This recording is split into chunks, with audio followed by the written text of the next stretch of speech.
Hello viewers, welcome to my YouTube channel.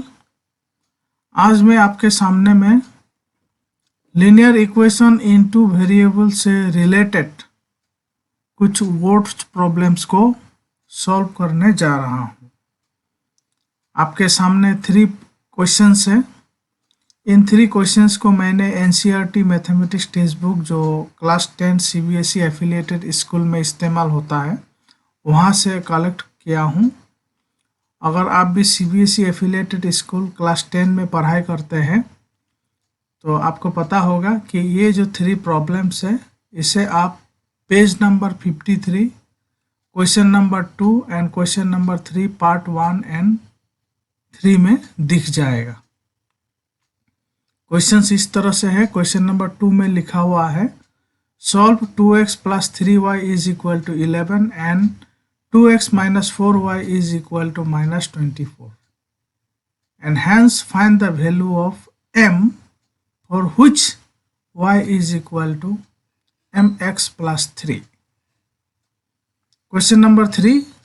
The difference between two numbers is 26 and one number is 3 times the other. Find them. Question number 3, part 3.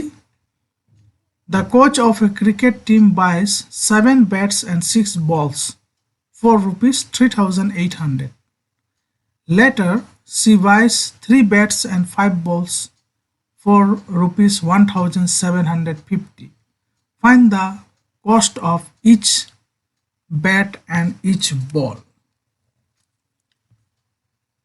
तो ये 3 questions हैं।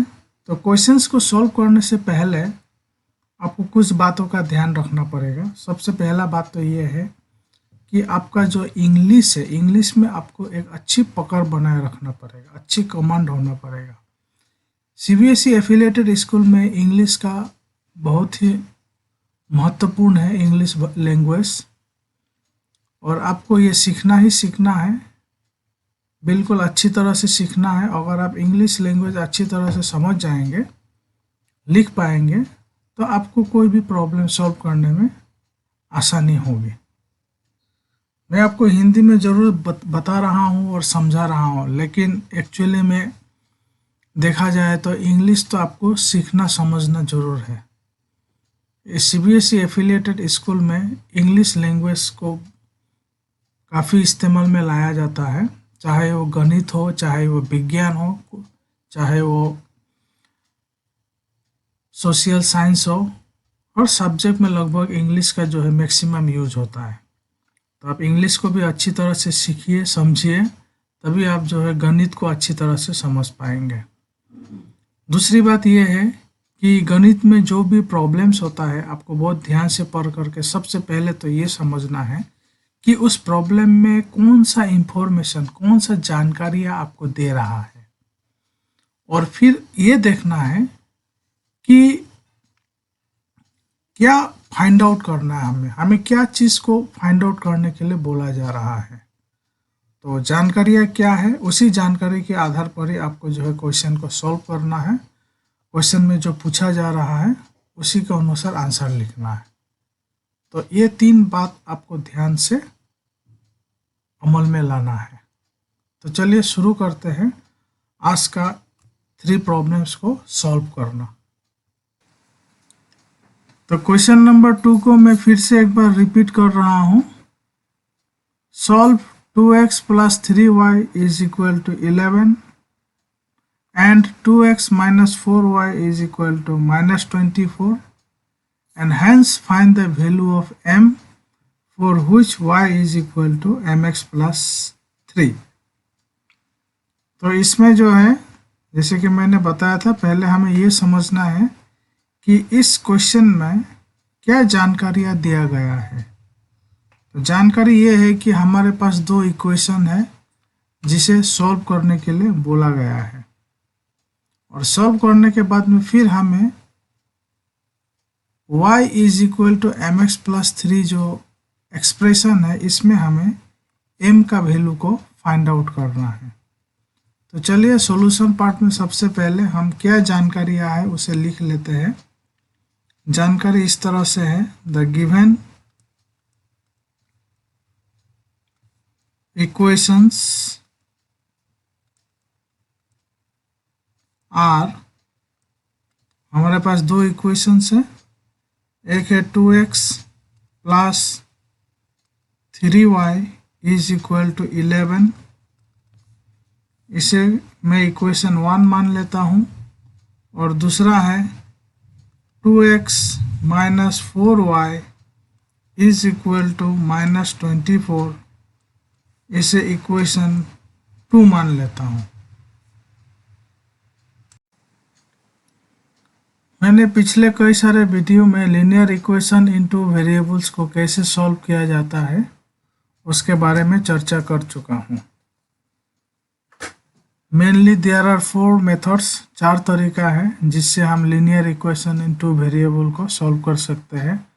Number 1 method of elimination by substitution, number 2 method of elimination by equating the coefficients, number 3 method of cross multiplication, number 4 graphical methods. तो graphical methods को छोड़कर मैंने बाकी 3 methods के बारे में ऑलरेडी वीडियो बना रखा है, जिसका लिंक मैंने डिस्क्रिप्शन में डाल दिया है। आप उस लिंक के द्वारा उस 3 methods of solving linear equation into variables को देख सकते हैं। तो चलिए आज हम अभी यहाँ जो 2 इक्वेशन हमें प्राप्त हुआ है, ये दोनों इक्वेशन को method of elimination by equating the coefficient से सॉल्व करते हैं। तो जैसे कि आप देख पा रहे हैं, इक्वेशन 1 और इक्वेशन 2 में already coefficient of x equal है 2 है, और दोनों ही सेम साइन का है पॉजिटिव, तो इसलिए हम इस दोनों इक्वेशन को सब्ट्रैक्शन करेंगे।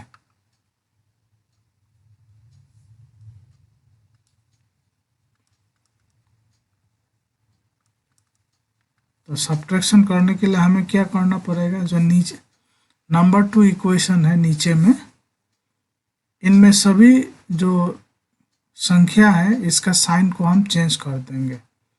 तो ये जो 2x है ये पॉजिटिव 2x है, तो इसको हम निगेटिव कर देंगे। फिर निगेटिव -4 है, इसको हम पॉजिटिव कर देंगे, और -24 है, इसको हम पॉजिटिव कर देंगे। अब हम इसका मतलब क्या हुआ कि 2x माइनस 2x ये दोनों कैंसिल हो जाएगा। फिर नेक्स्ट है 3y प्लस 4y, -4y नहीं, अभी इसको रीड आउट करना है क्योंकि हमने इसका साइन को चेंज कर दिया है। तो 3y प्लस 4y 7y होता है, और फिर 11 प्लस 24 रीड करना है, माइनस नहीं करना है क्योंकि माइनस को चेंज करके हमने इसको प्लस किया है। तो 11 प्लस 24 ये होता है 35।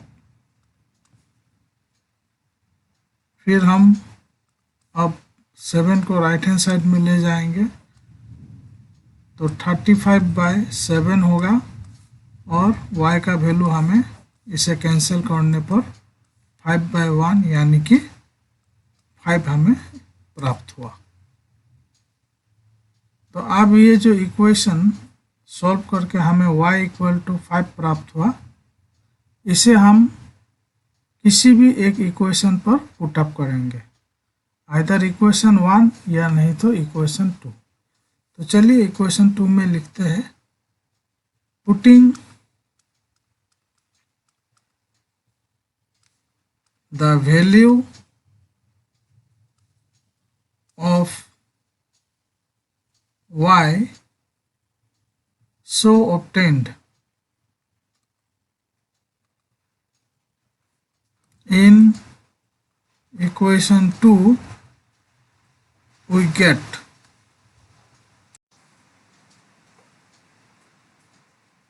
तो लिखेंगे 2 इंटू एक्स माइनस 4y। तो इक्वेशन 2 में ये जो y है, इस y के जगह पर हम लिखेंगे 5। 4y का मतलब 4 into 5 is equal to -24।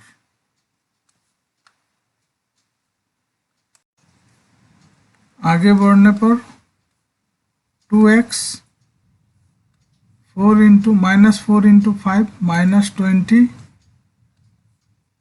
Is equal to -24।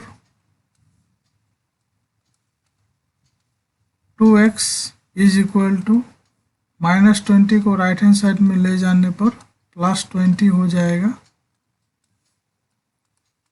2x में से x को जब हम राइट हैंड साइड में ले जाएंगे तो ये डिवीजन में आ जाएगा 2, और -24 + 20 ये -4 होता है। फिर हम इसको कैंसिल करेंगे तो x का वैल्यू हमें -2 प्राप्त होगा। अब हमें x और y का वैल्यू मिल चुका है। अब हम क्या करेंगे, इन दोनों वैल्यू को जो हमारे पास एक एक्सप्रेशन दिया हुआ है, अगेन वी हैव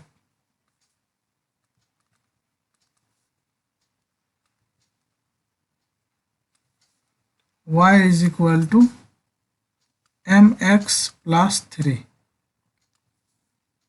तो हमें जो है x और y का वैल्यू मिल चुका है। y का वैल्यू -2, राइट हैंड साइड में m इंटू x का वैल्यू, y का वैल्यू हमें प्राप्त हुआ है 5।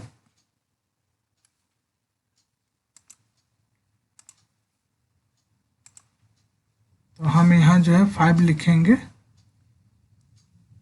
y is equal to 5। 5 is equal to m into x, x का वैल्यू -2 है, और फिर 3। Next step,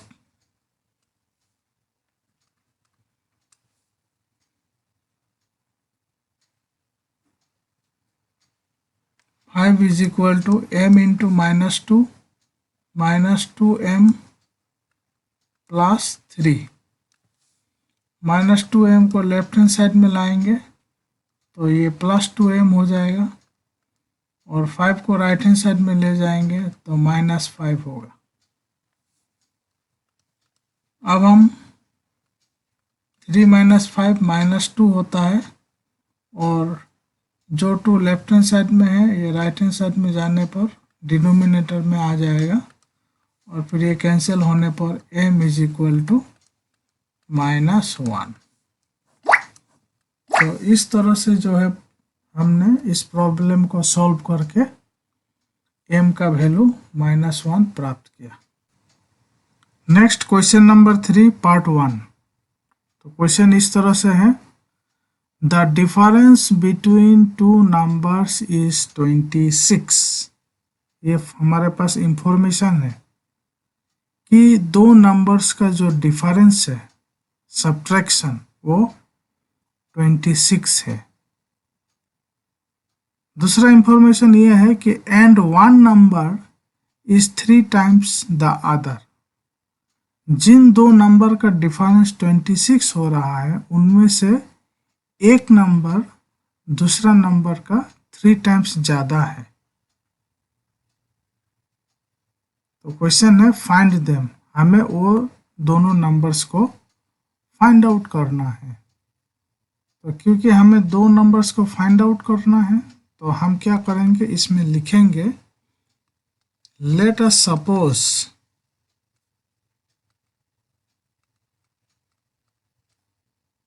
that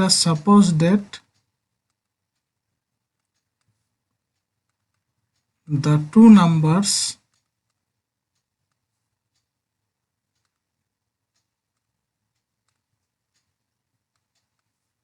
are x and y। हमें तो पता नहीं है कि वो, जिसको हमें अभी निकालना ही है, फाइंड आउट ही करना है कि वो 2 नंबर क्या होगा। तो जब हमें पता नहीं है, अननोन है हमारे लिए, तो अननोन क्वांटिटी को वेरिएबल से डिनोट किया जाता है। इसलिए हमने लिखा कि चलिए मान लेते हैं कि दोनों नंबर्स x और y है। अब हमारे पास जो इंफॉर्मेशन है उसको हम जो है इक्वेशन के फॉर्म में लिखेंगे। इंफॉर्मेशन क्या है पहला इंफॉर्मेशन ये है कि the difference between the two numbers is 26। तो हम लिखेंगे एस पर क्वेश्चन के मुताबिक, एस पर क्वेश्चन वी हैव, हमारे पास क्या इंफॉर्मेशन है? पहला इंफॉर्मेशन तो ये है कि x minus y is equal to 26। तो ये इक्वेशन नंबर 1 बन गया। और दूसरा ये है कि एक नंबर पे, कोई भी एक नंबर दूसरा नंबर का 3 टाइम्स है। तो दूसरा नंबर मान लीजिए, ये हमने y मान लिया है, या कोई भी एक नंबर ले लीजिए x, या आप y भी ले सकते हैं। तो x अगर हम लेते हैं तो ये जो नंबर है, ये दूसरा नंबर जो y है उसका 3 टाइम्स है। तो 3 टाइम्स को मैथमेटिकली इस तरह से लिखा जाता है, x पहला नंबर दूसरा नंबर y का 3 टाइम्स हुआ। तो लिखेंगे x is equal to 3y। अब हम ये दोनों इक्वेशन को सॉल्व करेंगे, बिल्कुल ही इजी है। जैसे कि आप देख पा रहे हैं, इक्वेशन 2 में x is equal to 3y है, तो इक्वेशन 1 में जो x है इसके जगह पे हम 3y लिख देंगे। सो फ्रॉम 1 and 2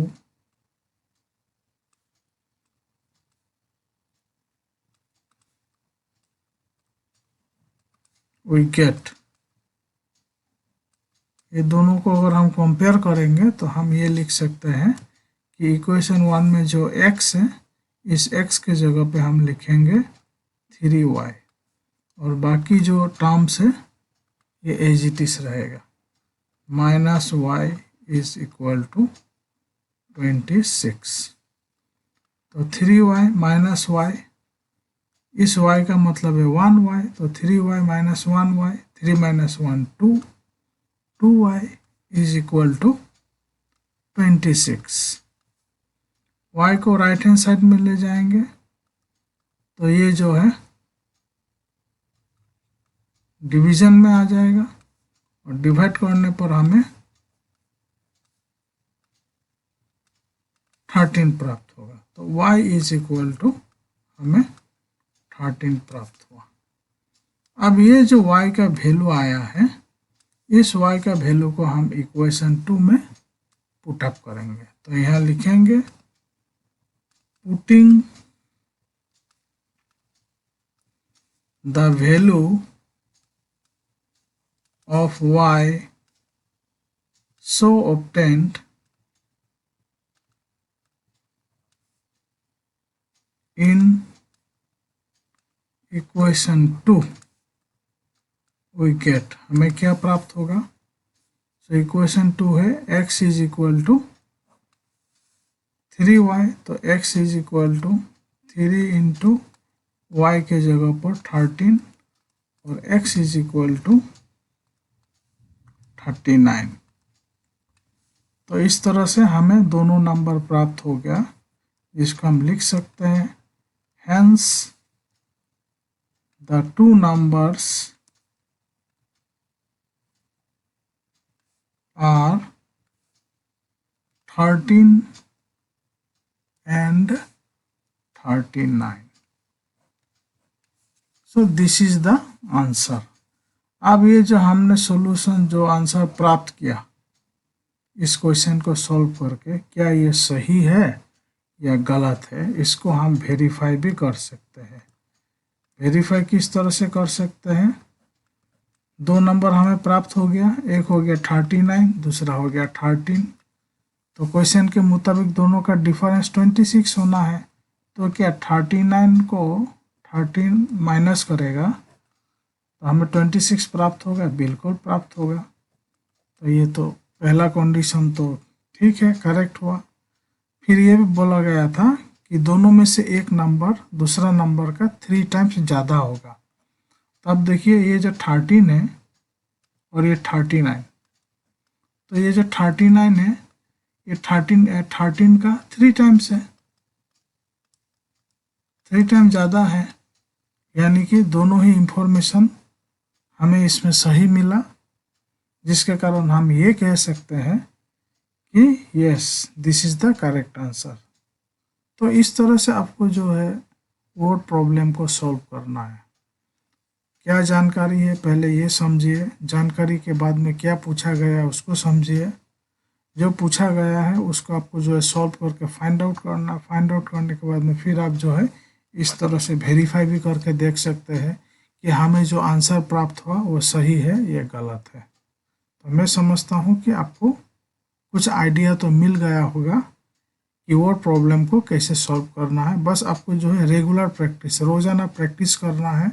आप टेक्स्ट बुक का क्वेश्चन को रोज़ाना प्रैक्टिस कीजिए, एक सवाल को आप 2 बार 3 बार करके भी irregular time interval regular time interval में आप जो है प्रैक्टिस करते रहना। इसके अलावा जो पुराने क्वेश्चन पेपर है, जो गाइड बुक है, आप उनसे भी जो है क्वेश्चन कलेक्ट करके रेगुलर प्रैक्टिस कर सकते हैं। इससे जो है आपका सेल्फ कॉन्फिडेंस बढ़ेगा और एग्ज़ाम में बहुत ही आराम से बिना कोई टेंशन के आप जो है जो भी क्वेश्चन आपको दिखेगा आप उसको सॉल्व कर सकते हैं। क्वेश्चन नंबर 3 पार्ट 3, क्वेश्चन कुछ इस तरह से है। The coach of A cricket team buys 7 bats and 6 balls for ₹3,800। एक क्रिकेट टीम का जो कोच होता है वो कोच जो है 7 बैट्स और 6 बॉल टोटल ₹3,800 में खरीदता है, परचेस करता है। लेटर फिर बाद में she buys 3 bats and 5 balls for ₹1,750। 3 bats और 5 बॉल्स बाद में फिर परचेस करता है ₹1,750 में। Find the cost of each bat and each ball. तो हमें एक बॉल का कीमत और एक बैट का कीमत फाइंड आउट करना है। तो जैसे कि मैंने बताया था आपको कि क्वेश्चन में पहले तो ये समझ लेना है कि हमारे पास क्या इंफॉर्मेशन अवेलेबल है। तो पहला इंफॉर्मेशन तो यही है कि क्रिकेट टीम का जो कोच है वो 7 बैट्स और 6 बॉल्स ₹3,800 में खरीदता है।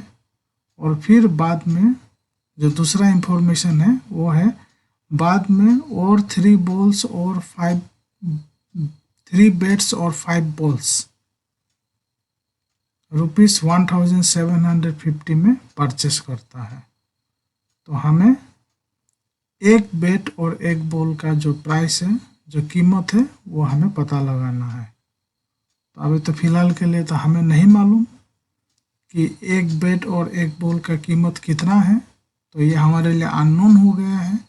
तो अननोन क्वांटिटी को हम एक्स और वाई से रिप्रेजेंट करेंगे। तो हम यहाँ लिखेंगे let us suppose that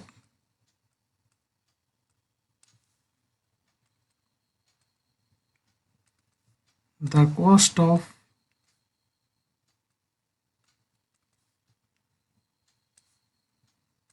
one bat is ₹X and cost of one ball is ₹Y। अब जो इंफॉर्मेशन क्वेश्चन में दिया हुआ है उसका मैथमेटिकल फॉर्म यानी कि इक्वेशन के फॉर्म में लिखेंगे। एज पर क्वेश्चन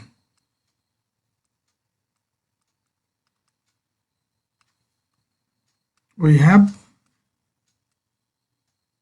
तो वही है कि पहला इंफॉर्मेशन है 7 बैट्स और 6 बॉल्स का कीमत 3800 रुपीज़ है।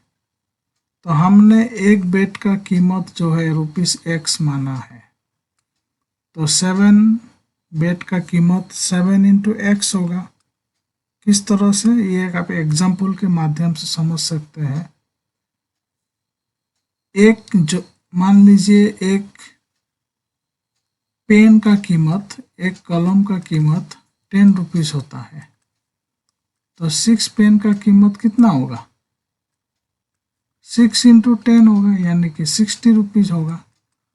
तो यही कॉन्सेप्ट यहाँ भी हमने अप्लाई किया है कि हमने तो ये मान लिया था कि एक बैट का कीमत जो है ₹X है, तो 7 बैट का जो कीमत होगा ये 7 इंटू एक्स यानी कि 7x होगा।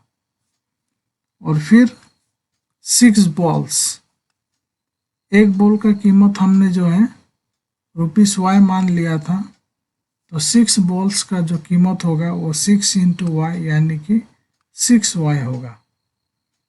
तो इंफॉर्मेशन के मुताबिक दोनों मिला करके ₹3800 होता है। तो ये हमने इक्वेशन के फॉर्म में लिख दिया है, इसका हम इक्वेशन 1 मान लेते हैं। इसी तरह से दूसरा इंफॉर्मेशन 3 बैट्स एंड 5 बॉल्स का कीमत 1750 है। हमने 1 बैट का कीमत X मान लिया था, तो 3 बैट्स का कीमत 3X रुपीज़ होगा। उसके बाद 5 बॉल्स, 1 बॉल का कीमत ₹Y मान लिया था, तो 5 बॉल्स का कीमत 5 इंटू Y यानी कि 5Y होगा। और इसका टोटल अमाउंट बनता है 1750 रुपीज़। इसे अब हम इक्वेशन 2 मान लेंगे। अब हम ये दोनों इक्वेशन को सॉल्व करेंगे method of elimination by equating the coefficient. तो इसके लिए हम x का कोफिशिएंट को दोनों इक्वेशन में बराबर करेंगे। फिलहाल एक में 7 है, एक में 3 है। तो इक्वेशन बराबर करने के लिए इक्वेशन 1 को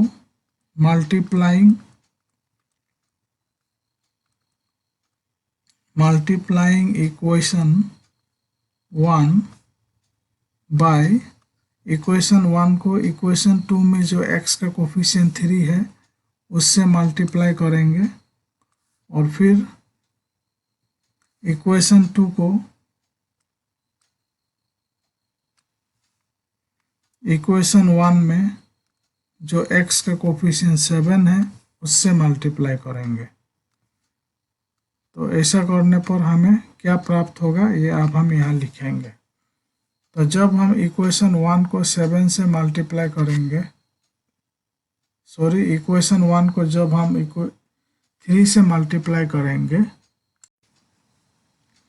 3 into 7x 21x plus 3 into 6y 18y is equal to 3 into 3800, ये हो जाएगा 11400। इसी तरह से इक्वेशन 2 को जब 7 से मल्टीप्लाई करेंगे तो 7 into 3x 21x plus 7 into 5y 35y is equal to 7 into 1750, ये हो जाएगा 11250। अब ऐसा करने पर हमें नज़र ये आ रहा है कि दोनों में x का कोफिशिएंट इक्वल हो गया है और दोनों सेम साइन का है, पॉजिटिव। इसीलिए हम ये दोनों को सब्ट्रैक्शन करेंगे। तो सब्ट्रैक्शन करने से पहले नीचे का जो एक्सप्रेशन है इनमें सभी का जो साइन है इसको हम चेंज कर देंगे। पॉजिटिव 21 ये नेगेटिव 21 हो जाएगा, पॉजिटिव 35 ये हो जाएगा नेगेटिव 35, एंड पॉजिटिव 11250 ये हो जाएगा नेगेटिव 11250। तो अब ये जो है इससे ये समझा जाएगा कि 21x माइनस 21x ये कैंसिल होकर के 0 हो जाएगा। 18y माइनस 35y पढ़ेंगे, ये नहीं पढ़ना है कि 18y प्लस 35y, क्योंकि हमने चाहे साइन को चेंज करके निगेटिव किया है।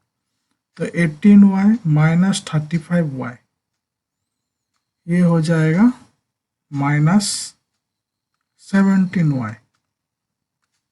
इट इज इक्वल टू, इन दोनों को अगर माइनस करेंगे 11,400 माइनस 11,250, तो ये माइनस करने पर हमें प्राप्त होगा। इसमें मैं कुछ करेक्शन कर रहा हूँ। जब इक्वेशन 2 को 7 से मल्टीप्लाई करेंगे तो राइट साइड में ये हो जाएगा 12,250। तो अब जब माइनस करेंगे तो ये हो जाएगा माइनस 850। नेक्स्ट स्टेप पर y is equal to minus 850 divided by minus 17। इसको कैंसिल करने पर 17 5 जा 85, 17 0 जा 0 और हमें प्राप्त हुआ y इज इक्वल टू 50। यानी कि हमें कॉस्ट ऑफ 1 बॉल हमें प्राप्त हो चुका है 50 रुपीज़। अब हम जो है फिर से कॉस्ट ऑफ 1 बेड भी हमें इसको पता लगाना है। तो इसके लिए ये जो y का वैल्यू आया है 50, इसको हम किसी भी एक इक्वेशन पर पुट अप करेंगे। चलिए इक्वेशन 1 पर पुट अप करते हैं। Putting the value of